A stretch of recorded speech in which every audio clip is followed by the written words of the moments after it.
Amigos, vamos a continuar con los postulados para pasar a leer las preguntitas. Fíjese bien en qué consiste la filosofía gnóstica. Para los gnósticos es difícil relacionar al Dios del Antiguo Testamento, a quien ellos tachaban de vergonzoso, de iracundo, de vengativo, de dictatorial, con el Padre de Jesús. ¿Por qué? Porque Jesús profesaba todo lo contrario al Dios del Antiguo Testamento. O sea, él era de carácter noble, bondadoso, daba servicio, por su parte, su padre, pues era vengativo, colérico, enojón, egoísta. Entonces, por eso es que ellos dicen, momento, este Dios no es el verdadero Dios. El verdadero gnóstico sabe que este es un Dios menor llamado el demiurgo. Para ellos, el Dios de la Biblia, por lo tanto, no es el Dios verdadero, y ellos afirman que existe un Dios superior. Entonces, precisamente el concepto de León Sofía, que es esta historia de redención que les platiqué, pues digamos que Sofía es la más joven de estos eones o seres divinos, que les llamamos Elohim. Ella se encontraba en este pleroma, y pues precisamente en su intento de regresar a la luz divina, choca con el abismo, es detenida por lo que los gnósticos llaman el Oros, que es un poder conocido como el límite, donde ocurre una división de su ser y su esencia divina se separa y asciende y su esencia inferior se queda atrapada. Esta esencia inferior recibe el nombre de Akamot, que sufre y llora por ser, así que lucha contra los arcontes y es la madre del bastardo Yaldabaoth o el demiurgo. Este demiurgo diseña su propio reino, nos dice la Gnosis, compuesto por 7 esferas y gobernado por 7 arcontes o regentes. De hecho, hay ciertos padres de la iglesia como Hipólito que dice que ontológicamente Sofía es el neuma o espíritu y el demiurgo es el alma o el principio inferior. O sea, para él dice, no, los gnósticos lo que nos hablan están hablando de esta pugna entre el espíritu y el alma. Recuerden que alma y espíritu no es lo mismo. Primero 5 cuerpos sutiles, alma, que sería el demiurgo, y cuerpos espirituales sexta y séptima dimensión, que sería el neuma o espíritu, que sería Sofía, de acuerdo con lo que nos dice Hipólito, al estudiar las doctrinas gnósticas. Para los gnósticos, fíjense, el demiurgo no es malvado, más bien es un ser ignorante. El demiurgo ignora que incluso es hijo de Sofía y que Sofía tiene más poder que él. Y por lo tanto él hace su creación inferior sin saber que su madre Sofía también interviene en su creación y por eso existen cosas buenas y cosas malas en la creación, porque es una mezcla de las fallas del demiurgo y la sabiduría y la belleza de Sofía. Por lo tanto, en su ignorancia, el demiurgo piensa que es el único Dios y esto se lo transmite a su creación. Entonces, por eso ustedes son el pueblo elegido. ¿Cómo no? Pues Dios no tiene elegidos. Bueno, no, bueno, yo el demiurgo sí, ¿no? Pues ustedes son mis cuates, ¿no? Ustedes son mis carnales, ustedes pues, son el pueblo elegido.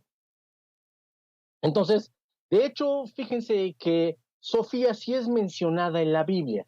Les voy a leer las citas. Aquí vamos a encontrar una cita en Proverbios 9, 22 a 24 y 27. Y nos dice, Dios me creó primicia de su camino, antes que sus obras más antiguas. Desde la eternidad fui moldeada, desde el principio antes que la tierra. Cuando no existían los abismos, fui engendrada. Cuando asentó los cielos, allí estaba yo. Cuando trazó un círculo sobre la faz del abismo.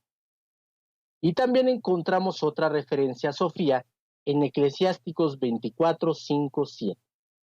Yo salí de la boca del Altísimo y cubrí como niebla la tierra. Yo levanté mi tienda en las alturas y mi trono era una columna de nubes. Sola recorrí la redondez del cielo y por la hondura de los abismos pasé. Las ondas del mar, la tierra entera. Todo pueblo y nación eran mi dominio. Él me creó desde el principio, antes del mundo. Yo nunca fallaré. Entonces, pues no crean que nada más, es lo que dice, o sea, la misma Biblia todavía al día de hoy menciona la existencia de León Sofía. Ahora, ojo, ¿qué interpretan los padres de la iglesia? Ellos nos dicen, es que es el concepto de la Virgen María. Los cabalistas nos van a decir, está hablando del Shekinah. Los teósofos y metafísicos nos van a decir, es Dios Madre.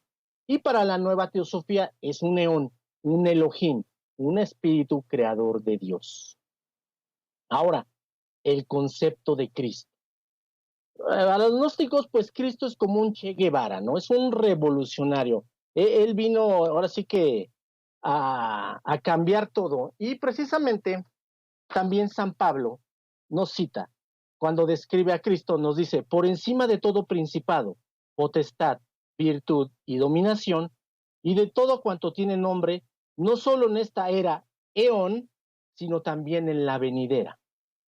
Y por su parte, el Evangelio de Tomás, apócrifo de Tomás, dice esta cita de Cristo, cuando lo describe precisamente Tomás sobre lo que mencionaba. Dice así Cristo, no se abrumen por preocupaciones obsesivas respecto a su bienestar material o incluso respecto a su carácter moral. Sigan su camino desde las limitaciones y los apegos hasta la vida mejor que les espera. Poco importa si te circuncidaron o no, o qué dieta observas. Y menos importante aún si crees que soy Elías, que ha regresado, o que soy un filósofo o el hijo de un carpintero.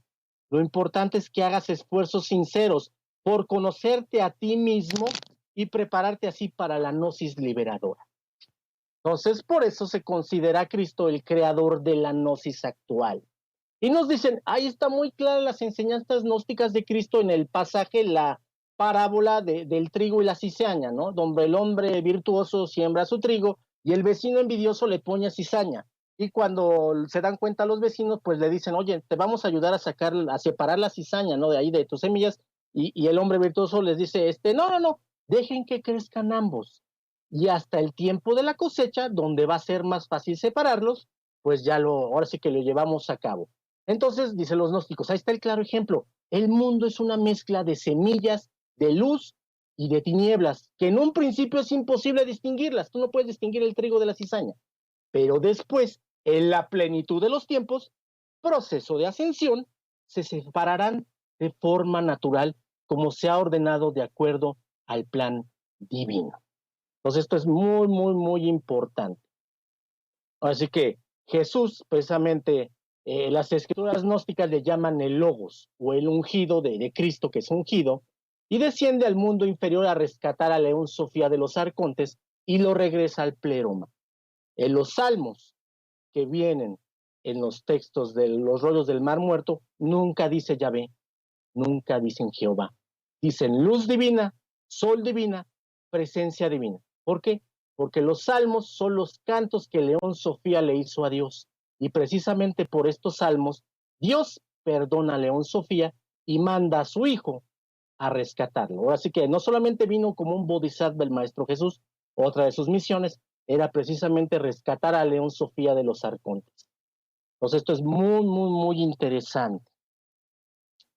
Le mando saludos a Norma Cristina Koch, que me escucha desde Wisconsin, a Holda Sirot Pepe, a Fonsi Vázquez, a Julio César Calderón, hasta Colombia, a Alexandra Maldonado Hernández. Nos dice Fonsi Vázquez, ¿tú en quién crees o qué teoría crees?